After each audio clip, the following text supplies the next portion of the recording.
At Christmas time, Santa Claus had better watch out, because there's a new guy in town.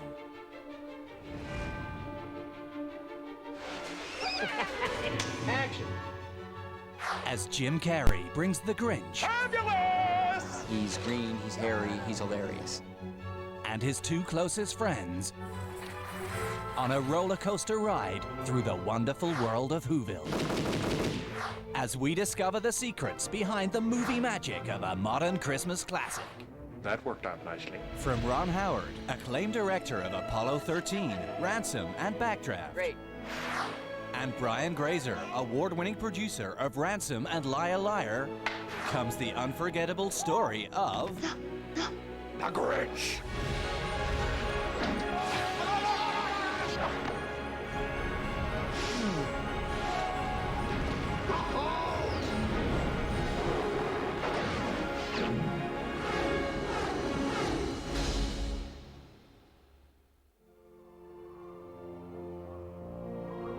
Inside a snowflake, like the one on your sleeve, there happened a story you must see to believe. The challenge was to be true to the Grinch as he existed in the books, because he's a great character. Number two, to create a screen character that worked for a modern motion picture audience. Way up in the mountains, in the high range of Pontoos, lay the small town of Whoville, the home of the Whos. Whoville is this very upbeat place. People are very busy. They're happy, but they're busy. For the next 5 minutes only, 99% off. Yes, every Who down in Whoville liked Christmas a lot, but the Grinch, who lived just north of Whoville, did not. He's an outcast. He lives up on a mountain. He won't have anything to do with the Whos. I guess I could use a little social interaction. And the Who's favorite holiday is the Christmas holiday. And the Grinch, therefore, cannot stand Christmas. How dare they? There's a little girl named Cindy Lou Who who's looking around as the entire town are just going completely out of their minds, worrying about presents, worrying about decorations. And she's wondering where the spirit of Christmas has gone. Doesn't this seem like a bit much? This is what Christmas is all about. But she begins to realize that there's one figure in this whole area that seems to share her sense of frustration about the Christmas holiday. Nutcrackers! And who is it? The Grinch. So Cindy Lou hatches a plan to bring the Grinch down to Whoville, while the Grinch devises a plan of his own to steal the Who's entire Christmas, from the presents to the Christmas feast. Something I just cannot stand in the least. Oh no. I'm speaking in rhyme! I always saw Jim Carrey. Always. Almost lost my cool there. Oh, it's the perfect person to play the part. Yes! Jim Carrey brought a level of passion and total belief in the story, its entertainment value, and a sense of just the hipness of this character. Oh. He didn't need any convincing. No, yes, no, yes. No, yes. Jim is brilliantly funny. His performance is amazing. Oh. He puts such a high standard on himself that I guess he even exceeded that. The next step would be the physical transformation of Jim Carrey into the Grinch. Taxi! It's because I'm green, isn't it? It was clear that Jim Carrey's costume would have to be something special. With this coat and this hat, I'll look just like Saint Nick. And that his makeup could only be the work of the world's foremost expert, 5-time Academy Award winner Rick Baker. I'd always hoped that sometime in my life I would be able to do a big fantasy like this, and I'm so happy. Makeup that Jim Carrey wore took months to develop. Come on while I'm young! To become the Grinch, Jim Carrey would combine his unique brand of physical comedy with the physical transformation that would take place every day in Rick Baker's makeup chair. If it's going to work on anybody, it would work on Jim because he's so good at contorting his face. He does this great Grinch face, right? Does a weird smile and stuff, you know. Jim's got, you know, a rubber face to begin with. Not only did we want to be true to the original character, the character that Dr. Seuss created, but the second thing was to create a look that Jim Carrey could work with and do his best work. Who knows? This jubilation could change my entire outlook on life. Really? No. Well, I just saw him, and I'm like, oh my gosh, who are you? He said, I'm the Grinch. And I'm like, whoa. But Jim Carrey wasn't the only one being transformed. Every Who down in Whoville needed a certain unique look, and it was up to Rick and his team to design each and every one of them. Well, I had 7 makeup tests from April till September. At one point, they even talked about no prosthetic because I have, but who knows? The scale of this movie is so immense. Never have I done anything where we had, you know, 90 people in makeup. This is actually a bigger makeup than what I did for Austin Powers playing Mini-Me. The only thing is my eyes. That's the only thing that's real. One by one, the cast of The Grinch came together. Come on, a minute ago I couldn't shut you up. Details, details. Along with such familiar faces as Jeffrey Tambor as the mayor of Whoville. Someone just say, Grinch. What do you want? I mean, Grinch? Oh, no. And Christine Baranski as the Grinch's old flame. Did I have a crush on the Grinch? Well, of course not. I didn't ask you that. Oh, right. Martha May Whovier seems to have a little infatuation for the Grinch, even though he's green and hairy. 6-year-old Taylor Momsen would star as Cindy Lou Who, the little girl who is convinced that the Grinch is not really nasty, merely misunderstood. Taylor Momsen is a real discovery. She seems to have an innate understanding of the Cindy Lou Who character. She has the nerve to go up to the Grinch's cave and knock on his door and to speak to the Grinch. What do you want? She pulls out an invitation to the jubilation and asks him to come down and be holiday cheermeister. Holiday who be whaty? Cheermeister. Huh? Share my celebrate. That's a good one. But there was one more essential cast member who couldn't be found from central casting. Max the dog is a very important character. Max lives with the Grinch, the only living creature that the Grinch seems willing to tolerate. Get the stick, Max. Get the stick.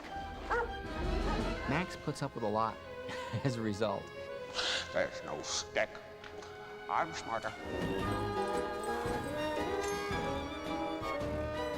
I asked for 3/4, not 5/8. Stay focused. Max was actually rescued from a pound about 4 or 5 months before the filming. Her real name's Kelly. I spend a lot of time with her. She's fun. Max doesn't have a single line of dialogue, but his role will be one of the toughest to rehearse. We do a lot of wire work. We made harnesses that fit over their head, across their back, that you can reach down and grab the dog like you see in the cartoon. It shows on film. Oh, Max. Because a dog loves him. I love ya. The dog literally loves him.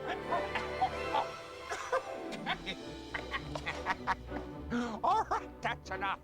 Knock it off. Beat it. Kelly, the dog from the pound, didn't know it yet, but the movie would change the rest of her life. I got a list. I have a list of people waiting. They said, wow, this dog was going to be in the movies. Yeah, we want this dog. Now you've saved this dog's life. Bleeding hearts of the world unite! As the cast came together, so did the crew of costume designers, set builders, makeup artists, and special effects technicians, who would be responsible for bringing the world of the Grinch to life. Ultimately, we have been on 11 stages, a couple of which have been turned over and have had multiple events on them. Turning the production sketches, storyboards, and models into actual buildings was one of the most ambitious operations ever attempted for a motion picture. We built everything in model form first. which was truly the way to explore these forms to really get what we wanted.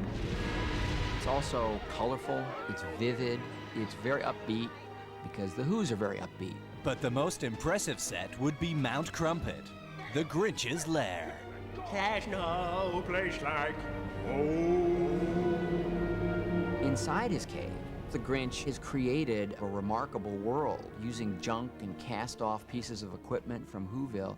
Ugh, what is that stench? It's fantastic. He's fashioned really an amazing place to live. I mean, it's sort of every boy's dream.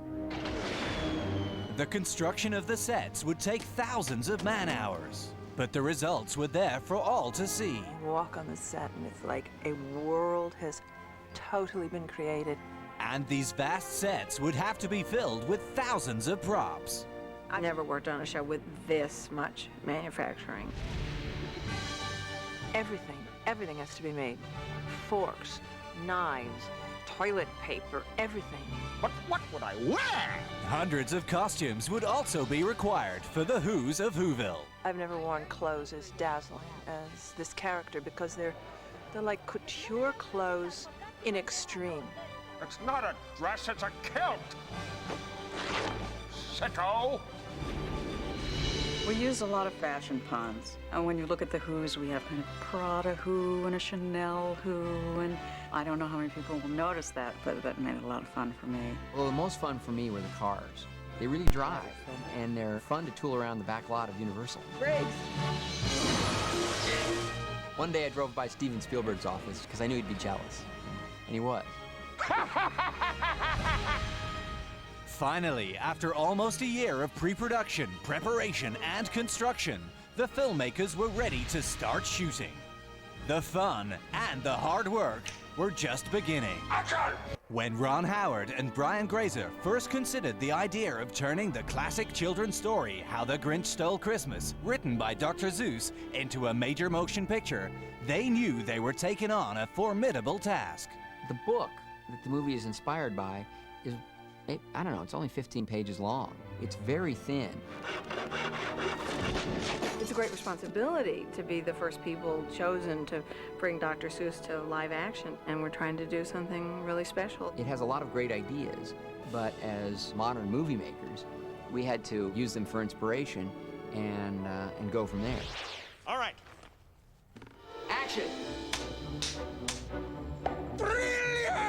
Principal photography on The Grinch began in early 1999, with the entire cast and crew immediately getting into the spirit of the film.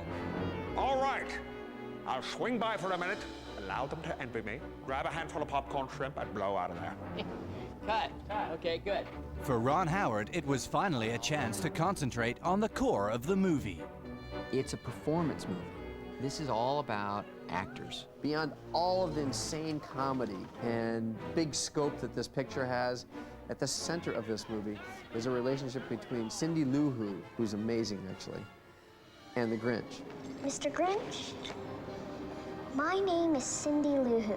Here's Taylor, just turned 6 years old, and she has 3 of the most important scenes in the movie are one-on-ones with Jim Carrey. Santa, what's Christmas really about? Vengeance! And she stood toe-to-toe with Jim, who loved her, who adored her. And together, they wound up delivering 3 of the greatest scenes in the film. Hello, little girl.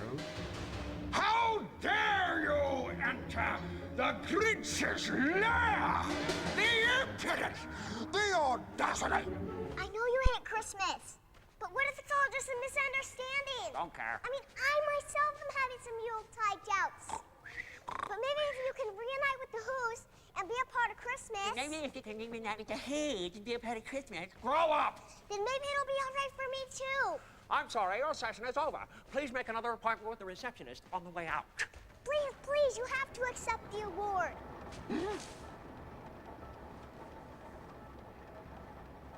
Award?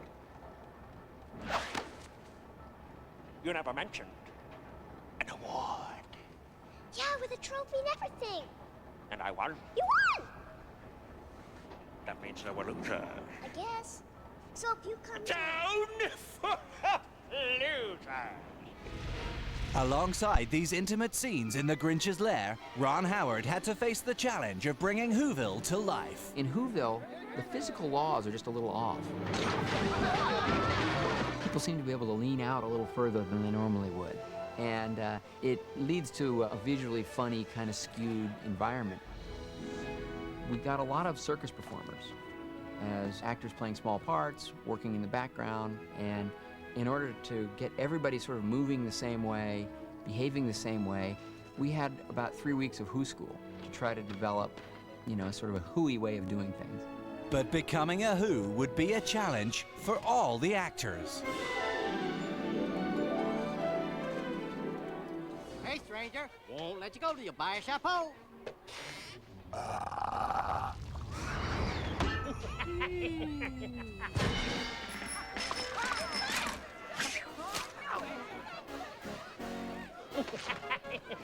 It was so much fun to create scenes where the Grinch is actually interacting with the Who's, which has never existed in any version of the story before.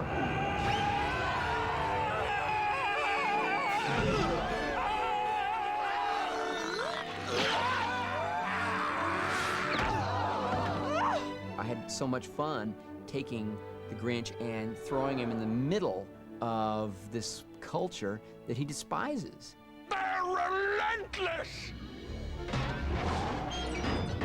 The production was not without problems, however. The whole suit that Jim wears, the hairs are individually tied in a hair at a time. So it takes a long time to do a suit. This is ridiculous. If I can't find something nice to wear, I'm not going. After the first week of shooting, I thought, you know, we haven't made enough spare parts, because Jim is so energetic and he gets into what he's doing so much, his concern is only about his performance. And many times what he does just trashes the suit. And gradually, the novelty of the makeup chair began to wear off. When I climb into the makeup chair, I have figured out that it's about like taking a plane flight to Dallas, Texas, every day. Every actor, including Max the dog, had some makeup involved in creating this fantasy world. And there were times when Max didn't appreciate the makeup. Eventually, Ron Howard decided he had to experience what the cast was going through. I heard a rumor that he might wear the makeup one day. And I told him, I said, you know, Bud, that would be a really good move if you did that. If you showed us all that you too can get ugly. I did dress up as the Grinch one day and directed all day long as the Grinch. It must have been very confusing for everyone else. Cut! While shooting continued at Universal Studios, work was already underway at Digital Domain, the special effects team behind Ron Howard's Oscar-winning Apollo 13. Probably the biggest challenge in this film is the sheer number of shots. We know it's, 300 plus probably. I didn't want the special effects to overpower live flesh and blood actors. But on the other hand, I really wanted to create a complete new world for the audience to explore. On calm nights, baby Who girls and tiny Who fellas drift from the sky in their own Pommercellas.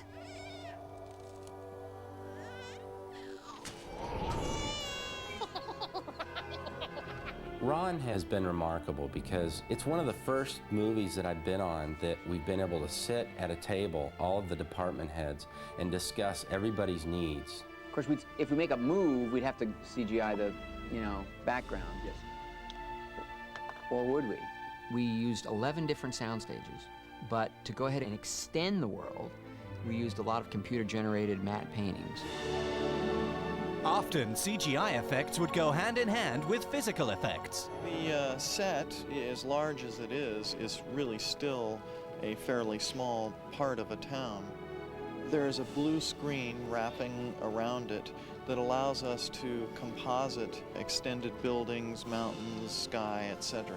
We filled in the background with even more masses of Who's to really create the scope and the scale of the movies. What we see here is the original plate, the blue screen in the background, and then what we've done is we've added additional characters. And now the nominations for that Who among us who best typifies the qualities of Whodom and Whodoree, the Whoville Holiday Cheermeister!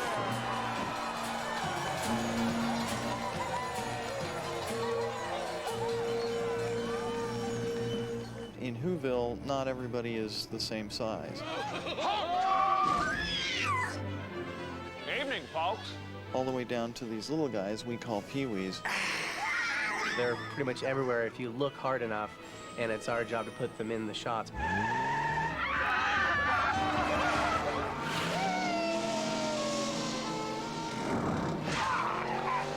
That's gonna hurt in the morning. There's a shot where a guy's playing the horn and a little guy playing a horn comes out of his horn. You know, the kind of archetypical Dr. Seuss scale gags. I like it. The production would eventually settle on two types of physical snow. One of the things we had to tack very early on was snow. Obviously it snows in Whoville, and obviously it's a big part of their world.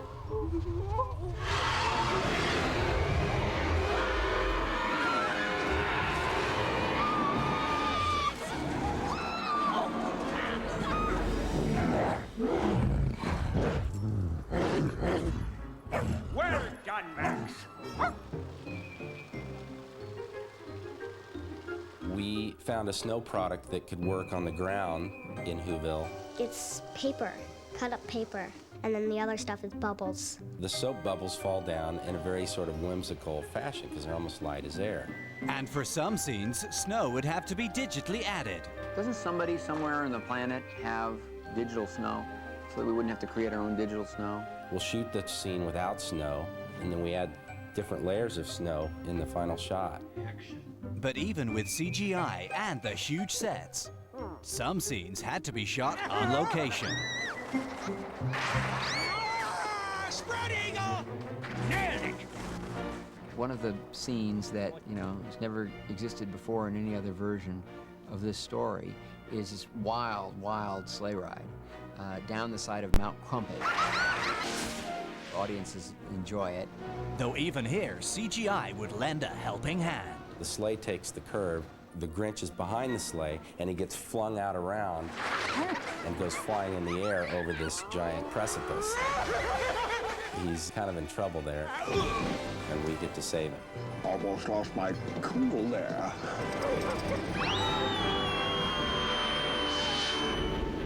Ron Howard knew that such a screen fantasy would not be complete without the right music. For that, they turned to Academy Award-winning composer James Horner, whose previous work included Apollo 13 and Titanic. Both Jim Carrey and 6-year-old Taylor Momsen would each record songs for the movie.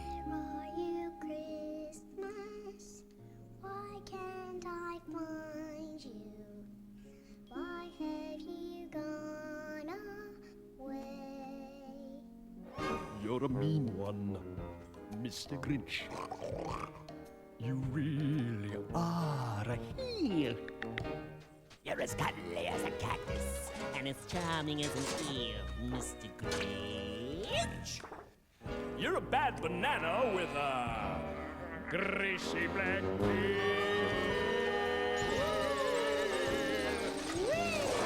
Yes, this Christmas music. So now, as Jim Carrey prepared to bring that mean and mischievous misanthrope, the Grinch, to movie audiences everywhere, the buzz was building. One of the things that excites me the most is actually not sort of the big fantasy aspect. It's not the special effects, which gives it the scope and scale, of which I'm very proud. I think the scenes I like the most are these incredible scenes where Jim Carrey's all alone in his cave, and you realize just how neurotic the Grinch really is. You have no messages? Odd.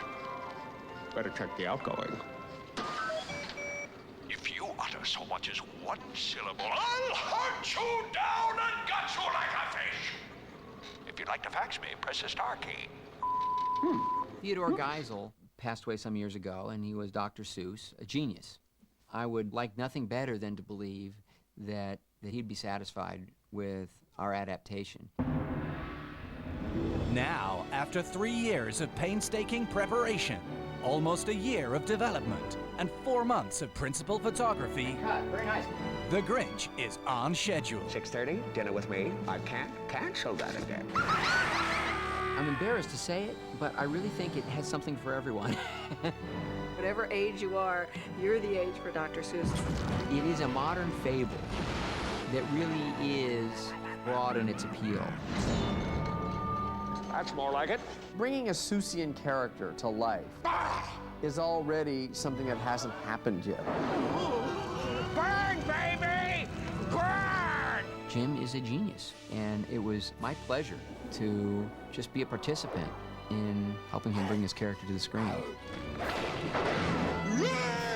Really, one of the highlights of my career. Why didn't I think of that? As you watch The Grinch, you literally lean forward, and the only time you go back is when you're laughing. Like for year after year, I've put up with it now. I must stop this Christmas from coming. But how? This kind of scale and this kind of movie, it's really cool. Maybe I won't make any more movies after this because everything's going to be boring after this. I know we've created a world that is mind-blowing, that I've never even seen before. I mean, that it has speed and color and light. We all had our work cut out for us with The Grinch. We're gonna die! But we had great screenwriters. We went to Rick Baker, one of the world's greatest makeup artists, and of course, the extraordinary Jim Carrey. And we've had a lot of laughs. We did it!